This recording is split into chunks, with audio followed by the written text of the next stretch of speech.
بسم اللہ الرحمن الرحیم۔ دیکھنے اور سننے والوں کو فیروز شاہ کی طرف سے السلام علیکم۔ ناظرین، پاکستان تحریک انصاف سے بلے کا نشان کیوں واپس لیا؟ ایسی کون سی وجوہات تھی جن کی بنا پہ بلے کے نشان کو واپس لینا مجبوری بن گیا؟ دوسری بات یہ ہے کہ کیا پی ٹی آئی کے جو اراکین ہیں، جو اس کے امیدوار ہیں، کیا وہ اب آزاد الیکشن لڑیں گے یا ان کے پاس کوئی اور پلان اے، بی اور سی بھی موجود ہے؟ اور دوسری بات آپ کو یہ بتائیں گے کہ فیصل واڈا صاحب کس جماعت میں جا رہے ہیں۔ اگر آپ نے ناظرین ہمارے چینل کو سبسکرائب نہیں کیا تو اس کو سبسکرائب ضرور کریں اور اس ویڈیو کو لائک کریں تاکہ ہمارا اور آپ کا یہ ساتھ برقرار رہے۔ سب سے پہلے یہ ہے کہ فیصل واڈا صاحب کو آصف زرداری نے انوائٹ کیا اور انہیں آفر دی کہ آپ پاکستان پیپلز پارٹی میں شامل ہو جائیں۔ ناظرین، آپ سب جانتے ہیں کہ فیصل واڈا کو پاکستان تحریک انصاف اور عمران خان نے ایک نام دیا، ایک شناخت دی، اور اس کے بعد فیصل واڈا مشہور ہو گیا، پاکستان میں ایک سیاستدان بن گیا اور پیپلز پارٹی میں شامل ہونے یا اس کی انویٹیشن سے پہلے عمران خان کی پارٹی میں یہ ایم این اے بنے تھے اور اس کے بعد وزیر بنے تھے اور اس کے بعد پھر سینیٹر بنا دیے گئے۔ لیکن انہوں نے اس وقت عمران خان کی پیٹھ میں چھرا گھوم پایا، عمران خان سے بے وفائی کی، جس وقت عمران خان کے اوپر بہت برا وقت شروع ہونے والا تھا۔ تو اس آدمی نے چھلانگ لگا کے اور یہ ان لوگوں کے ساتھ کھڑا ہو گیا جو عمران خان صاحب کی مخالفین تھی۔ لیکن اس کے بعد فیصل واڈا کی آواز میں اور اس طرح کی پیشگوئیاں کرنا کہ فیصل واڈا جو مقتدر حلقے ہیں ان کے قریب سمجھا جاتا ہے کہ وہاں سے جو باتیں ہوتی ہے یا وہاں پہ جو ڈسکشن ہوتی ہے تو اس کو فیصل واڈا پھر آگے لوگوں کو بیان کرتے تھے۔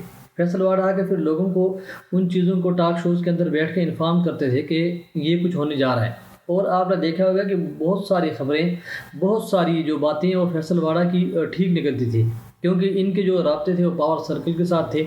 تو اب دیکھنا یہ ہے کہ کیا آصف زرداری کو یہ تحفہ کن کی طرف سے دیا جا رہا ہے؟ کیا آصف زرداری نے انوائٹ کیا یا آصف زرداری کو یہ تحفہ دیا جا رہا ہے؟ لیکن سر دست فیصل واڈا یہی کہہ رہے ہیں کہ وہ کسی پارٹی میں شامل نہیں ہو رہے۔ تو دیکھتے ہیں کہ آگے جا کے کیا فیصل واڈا اپنی بات سے مکرتے ہیں یا وہ کسی پارٹی میں شامل نہیں ہوتے۔ بہرحال اس کے بعد پاکستان تحریک انصاف سے بلے کا نشان لینے کی سب سے بڑی وجہ ناظرین یہ ہے کہ ایک تو پاکستان تحریک انصاف سے بہت زیادہ خطرہ ہے، بہت زیادہ خوف ہے۔ 22 مہینوں میں جتنا کریک ڈاؤن، مار دھاڑ، قتل و غارت، جتنا کچھ اسٹیٹ نے پاکستان تحریک انصاف کے ساتھ کیا تو شاید تاریخ میں اس کی مثال ملتی ہو۔ لیکن اس کے باوجود بھی پاکستان تحریک انصاف اور اس کا جو چیئرمین ہے وہ اس وقت جیل کے اندر ہے، اور اس جیل کے اندر ہونے کے باوجود اس سے اتنا خوف ہے کہ نہ اس کی تصویر آ رہی ہے، نہ اس کی آواز باہر آ رہی ہے، اور نہ اس کی ایک جھلک دکھانے کے لیے اسٹیٹ تیار ہو رہی ہے کہ اگر اس کی ایک جھلک آ جائے گی تو سارا بیانیہ جو ہے دڑام سے گر جائے گا۔ آپ نے دیکھا کہ کل سائفر کیس کو بھی بالکل سمجھو کہ بریک لگ گئی اور اس کا ایسا تیا پانچا ہوا کہ وہ بالکل ہی، جس میں 14 سال قید یا اس میں سزائے موت کی باتیں ہو رہی تھی، وہ بالکل ناکارہ ہو گیا۔ تو اس کے بعد آپ دیکھیں کہ جس طرح یہ سارے کیسز ہے، یہ جعلی کیسز ہے جن کو بنایا جاتا ہے، اس کی پوری گراؤنڈ تیار کی جاتی ہے، اس کے بعد جب پتہ چلتا ہے کہ کیس میں کچھ بھی نہیں ہے، اس کے بعد وہ سارا کچھ جو ہے نا یہی عدالتیں اس ردی کی ٹوکری میں ڈال دیتے ہیں۔ اسی لیے عمران خان سے بہت زیادہ خوف ہے، اور عمران خان کے بعد یہ خوف عوام سے ہے کہ عوام اس وقت ایک ریئیکٹیو موڈ میں ہے، اور عوام اگر اپنا ریئیکشن شو کریں گے تو یہ بہت ہی مشکل ہو جائے گا ان پاور سرکلز کے لیے، ان مقتدر حلقوں کے لیے جو اس سارے سسٹم کو مینیج کرتے ہیں، جو ایک لاڈلے پلس کو لے کے آئے اور اس کو لے آگے اقتدار دینے کی کوشش کر رہے ہیں، اس کے لیے بہت زیادہ خطرہ ہوگا۔ اس لیے آپ نے عثمان ڈار کی والدہ کی بھی بے حرمتی دیکھی، یا باقی جو نامینیشن پیپرز لے کے بھاگ جاتے ہیں، ہر جگہ کیسز ہو رہے ہیں، مار دھاڑ ہو رہی ہے، ایم پی اوز کے تحت لوگوں کا اندر کیا جا رہا ہے۔ ان سب چیزوں کے بعد آپ دیکھیں کہ پاکستان تحریک انصاف پھر بھی مضبوط تھی، اس کا ووٹ بینک انٹیکٹ تھا بلکہ بڑھ چکا تھا۔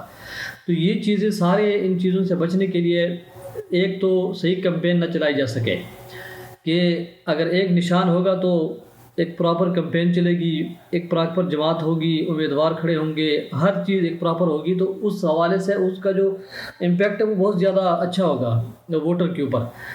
ووٹر کنفیوز بھی نہیں ہوگا اور پرانا نشان ہے بلے کا وہ برقرار رہے گا۔ اس لیے ایک تو بلے کے نشان کو اس لیے جو ہے نا بیلٹ پیپر سے ہٹایا گیا کہ امیدوار کو ووٹ جو پڑ رہے ہیں ان ووٹرز کو کنفیوز کیا جائے، ان کو سمجھ نہ آئے کہ ہم ووٹ کس کو دے رہے ہیں، ہر امیدوار اپنی طرف کھینچے کہ جی میں امیدوار ہوں۔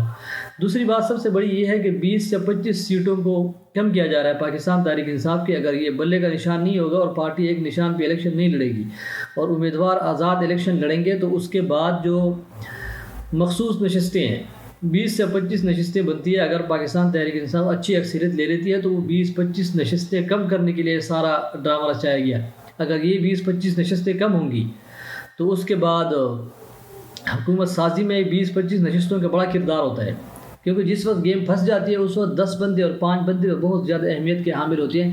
اور پچھلی حکومت میں عمران خان کے ساتھ جو اتحادی تھی، MQM، قاف لیگ یا اس طرح کے، ان کے 2-2 3-3 MNA تھے، 4-4 MNA تھے، اور انہوں نے ہی عمران خان کو بالکل سمجھو کہ بلیک میل کیا ہوا تھا. جیسے شاہزین بگٹی کی 1 سیٹ تھی، اس طرح باقی لوگ آپ دیکھیں کہ قاف لیگ کی 2 سیٹیں تھی.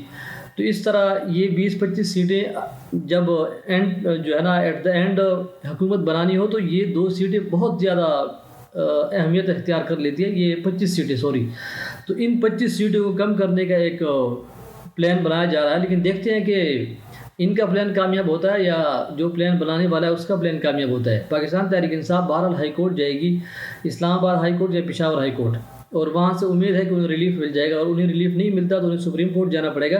لیکن ٹائم فریم بہت کم ہے. اگر یہ ایک کھلا ٹائم ہوتا تو اس میں یہ ساری گیمیں ہو سکتی تھی، لیکن اس وقت ٹائم بہت کم ہے. دیکھتے ہیں بہرحال کہ آگے کیا ہوتا ہے. اجازت دیجیے اگلی ویڈیو تک. اللہ حافظ.